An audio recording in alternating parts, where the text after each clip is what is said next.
ये बिहार का डंका बजता था, बजता है और बजता रहेगा, इसको कोई रोक नहीं सकता। कि आना जाना छोड़ चुके, पर्वों से नाता तोड़ चुके, रखकर पत्थर अपने दिलों पर, घर से मुख है मोड़ चुके, किसका दिल करता है यारो घर का सुख चैन गंवाने को, फिर भी घर हम छोड़ आए हैं जीवन सफल बनाने को। बिहार से जितने बच्चे होते हैं वो बाहर पलायन कर जाते हैं पढ़ाई के लिए। इंजीनियरिंग कॉलेज का हाल खस्ता देख लीजिए, सीटें खाली हैं, अखबार खोल के देखिए। हमारे यहाँ विक्रमशिला था, हमारे यहाँ मगध का साम्राज्य हुआ करता था, हमारे यहाँ नालंदा विश्वविद्यालय हुआ करता था, हमारे यहाँ उदंतपुरी हुआ करता था, हमारे यहाँ बुद्ध और ज्ञान और बुद्ध की धरती रही है, हमारे यहाँ जैनिज्म का उपकार हुआ। बिहार ने इतिहास में बहुत से बड़े बड़े नाम दिए हैं, बहुत ही महान इंसानों को दिया है, लेकिन फिर भी जब बिहारी बाहर जाते हैं तो उन्हें हीन भावना से देखा जाता है। बाप से मेरे चला ना जाता फिर भी काम को जाता है, और मेरा खर्चा भिजवाने को रोज कमा कर लाता है। तो बिहार ने बेंगलोर जैसे शहरों को बसाया है, बिहार ने दिल्ली बसाया है। पटना एयरपोर्ट पे जब फ्लाइट लैंड करती है तो जब लैंडिंग का चक्का नीचे पड़ता है ना, तो राइट साइड में दिखता है जयप्रकाश नारायण टर्मिनल, मतलब हम एयरपोर्ट का आधा पार कर चुके होते हैं।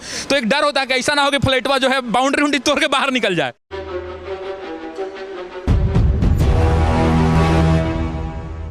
नमस्कार, आप देख रहे हैं सच तक न्यूज़ और मैं हूं आपके साथ निशा। आज हम मौजूद हैं दिल्ली में टर्मिनल 3 पर, और हमारे साथ आज बातचीत करने के लिए एक खास शख्सियत मौजूद है जो कि बिहार के हैं, जिनका नाम है शशि शरण, और इन्हें पहचान की ज़रूरत नहीं है। इनके वीडियो सोशल मीडिया पे आए दिन वायरल होते रहते हैं, और ये पेशे से एक टीचर हैं और ये BPSC के टीचर हैं। तो इनसे जानेंगे बिहार के शिक्षा व्यवस्था को लेकर। सबसे पहले सर आपका बहुत बहुत स्वागत। बहुत धन्यवाद, थैंक यू। सर, आपसे हम पूछना चाहेंगे कि आप अभी दिल्ली में हैं और आप हैं बिहार के, तो हम जानना चाहेंगे कि वहाँ की और यहाँ की शिक्षा व्यवस्था में कितना डिफरेंस है। देखिए, बिहार एक प्राचीनतम गाथा को लेकर के आगे बढ़ रहा है। बिहार का प्राचीन इतिहास बड़ा गौरवशाली है, लेकिन अभी आधुनिक बिहार आते आते आधुनिक परिस्थिति में अगर इसको देखेंगे तो कहीं ना कहीं हमारी शिक्षा व्यवस्था थोड़ी सी डगमगा सी गई है। और उसका मूल कारण ये है कि हमारी प्रारंभिक शिक्षा व्यवस्था जो है ना, वो धीरे धीरे कमजोर हो चुकी है। जिनके पास पैसे हैं, जिन बिहार के बच्चों के पास, जिनके पिताजी के पास पैसे हैं, उनके बच्चे अच्छे अच्छे विद्यालयों में पढ़ रहे हैं, बड़े बड़े नामी गिरामी स्कूल में पढ़ रहे हैं, बड़े बड़े कॉलेजेस में पढ़ रहे हैं और बहुत अच्छा कर रहे हैं। लेकिन बिहार का आज भी 70 से 80% या 90% विद्यार्थी ऐसा है जो सरकारी स्कूल में अध्ययन करने जाता है, और सरकारी स्कूल की व्यवस्था कितनी भी सुधार ली जाए अभी भी उस तरह नहीं आई है जितनी दिल्ली की है। सर, एक सवाल मेरा ये है कि बिहार से जितने बच्चे होते हैं वो बाहर पलायन कर जाते हैं पढ़ाई के लिए, क्या अभी भी बिहार में अच्छे इंस्टीट्यूट की कमी है? देखिए, कमी की बात नहीं है, पलायन तो मजबूरी में करते होंगे ना, कुछ तो मजबूरियां रही होगी साहिब। कौन माँ बाप अपने बच्चों को बाहर भेजना चाहता है? कौन चाहता है कि अपने बच्चों को बिहार के सुदूर गाँव से दिल्ली और बॉम्बे और कलकत्ता भेजें? मजबूरियां रही होंगी। कोई माँ बाप अपने बच्चों को दूर नहीं करना चाहता है, लेकिन कुछ तो मजबूरियां रही होंगी। इंजीनियरिंग कॉलेज का हाल खस्ता देख लीजिए, सीटें खाली हैं, अखबार खोल के देखिए, सीटें खाली रह गई हैं। दोबारा तिमारा नामांकन के लिए लोग आवेदन दे रहे हैं। इंजीनियरिंग कॉलेज की स्थिति ये है। मेडिकल कॉलेज की स्थिति किसी से छुपी नहीं है। प्राइवेट मेडिकल कॉलेज के बहुत कम संख्या है, चाहे कारण जो रहा हो, इंफ्रास्ट्रक्चर की कमी रही हो, लोगों का बिहार के ऊपर भरोसा नहीं रहा हो। धीरे धीरे चीज़ें बदल रही हैं, लेकिन अभी भी कहीं ना कहीं वो कमजोरियां हैं जो बिहार को पीछे रखी हुई हैं। तो सर, बिहार की शिक्षा व्यवस्था इतनी पिछड़ी हुई है, आज भी इसका जिम्मेदार कौन है? देखिए, जिम्मेदारी किसी एक व्यक्ति पर नहीं दी जाएगी, जिम्मेदारी उस शासनकाल से दी जाएगी। 1980 का दशक हुआ करता था, जिस टाइम पे लैब असिस्टेंट और ऑफिस के क्लर्कों को प्रमोट करके लेक्चरर तक बना दिया गया था। वो दिन कोई भूला नहीं है जी। तो वो उस समय से चली आ रही है, और धीरे धीरे कहीं ना कहीं शिक्षक में हम मिड डे मील चला दें, हम जबरदस्ती कर दें कि अटेंडेंस स्कूल के अंदर में बढ़ाया जाए, उसके लिए मिड डे मील चढ़ा दें, लोगों को प्रोत्साहित करें, जबरदस्ती घर घर जाकर नामांकन करें। लेकिन बात जिस बात की नहीं हो रही है वो बात है गुणवत्तापूर्ण शिक्षा की।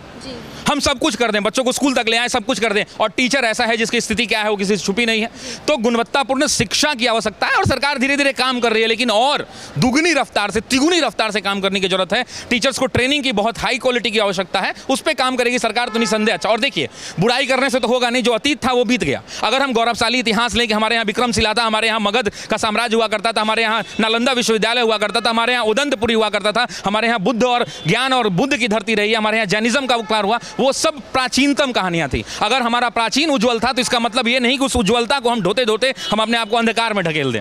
तो लोगों को मेहनत करने की आवश्यकता है, और सरकार इस पर काम कर रही है, लेकिन रफ्तार धीमी है, थोड़ा बढ़ाना होगा। एक और सवाल शशि जी, ये जानना चाहेंगे कि बिहार ने इतिहास में बहुत से बड़े बड़े नाम दिए हैं, बहुत ही महान इंसानों को दिया है, लेकिन फिर भी जब बिहारी बाहर जाते हैं तो उन्हें हीन भावना से देखा जाता है। इसे लेकर क्या कहेंगे? ये हीनता का परिचय अब बिहार इसके लिए मोहताज नहीं। मैं इस पर आपके साथ सहमत बिल्कुल नहीं हूँ। बिहारी पहले भी छाती तान के घूमता था, आज भी तान के घूमता है और जिसके अंदर में कौशल है वो दुनिया के किसी भी कोने में जाइए, बिहार का डंका बजता था, बजता है और बजता रहेगा, इसको कोई रोक नहीं सकता है। तो हम चाहेंगे अपने दर्शकों को आप जिस वीडियो कारण ज़्यादा फेमस हुए थे उसकी 2 लाइन आप सुनाएं। देखिए बस इतना ही कहना चाहता हूं कि ये गांव-गांव से लोग आते हैं, ये मैंने कविताएं बहुत बार पढ़ी हैं, चंद पंक्तियां सुना देता हूं कि आना जाना छोड़ चुके, पर्वों से नाता तोड़ चुके, रखकर पत्थर अपने दिलों पर, घर से मुख है मोड़ चुके, किसका दिल करता है यारो घर का सुख चैन गंवाने को, फिर भी घर हम छोड़ आए हैं जीवन सफल बनाने को, नैन में मां के बसता सपना मैं अब काबिल बन जाऊं, कर कर चिंता बूढ़ी हो गई कभी तो खुशियां दिखलाऊं, बाप से मेरे चला ना जाता,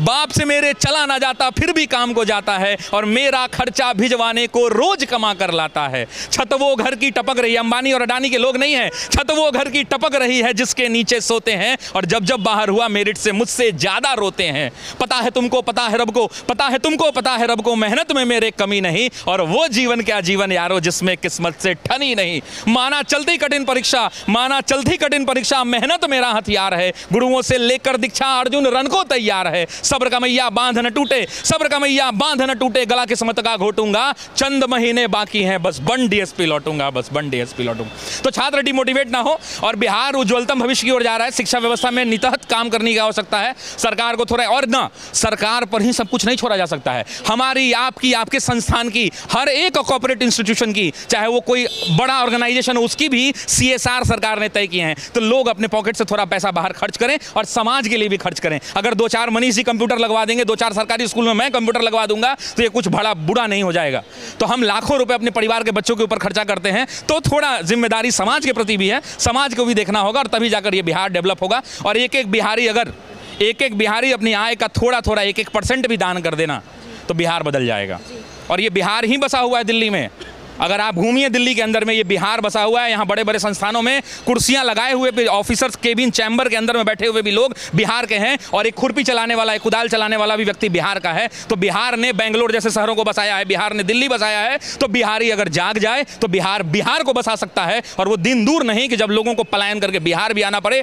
असल बात यही है कि बिहारी को अपनी खुदगर्जी दबानी होगी। ये शिक्षक का उठा लीजिए ना, मुखर्जी नगर घूम जाइए, करोल बाग घूम जाइए, 80% टीचर बिहार के हैं, IAS IPS बनाने वाले घूमिए माइक लेकर के, कोटा चले जाइए, आधे से अधिक आबादी बिहार की, पढ़ने वाला बिहार का, पढ़ाने वाले लोग बिहार के। तो बिहारों को, बिहारी के गार्जियन को भी, बिहार के बच्चों को और बिहार के लोगों को भी ये समझना पड़ेगा कि उनके द्वारा दिया जा रहा है पैसा किसी दूसरे देश, दूसरे सरकार का ना रेवेन्यू बढ़ा रहा है, वो पैसा अगर अपने बिहार में वो खर्च करेंगे तो बिहार की भी उन्नति होगी और साथ साथ उनके बच्चों का भविष्य भी सुधरेगा। तो इस पर भी एक पहल की बहुत जरूरत है और आवश्यकता भी है। शशि जी, एक सवाल और, यहाँ आप दिल्ली टर्मिनल 3 से फ्लाइट लेंगे और बिहार जाएंगे, तो दोनों जगह के एयरपोर्ट में क्या फर्क है, अपना अनुभव बताएं। देखिए, अगर आप कैमरामैन को कहिए कि कैमरा घुमाएंगे जब, तो उनको पता चलेगा दिल्ली का एयरपोर्ट भारत के विशालतम एयरपोर्टों में से एक माना जाता है। दिल्ली का एयरपोर्ट एक ऐसा एयरपोर्ट जिसने हजारों नहीं लाखों लोगों को रोजगार दिया है और उसमें से आधे लोग हमारे बिहार यूपी के भाई हैं, उनको रोजगार दिया है। और पटना और दिल्ली का अगर कंपैरिजन करें तो पटना का एयरपोर्ट शहर के बीच में रहा है और सरकार की मजबूरियां भी हैं, लेकिन उसको शिफ्ट करके बड़ा किया जा सकता है।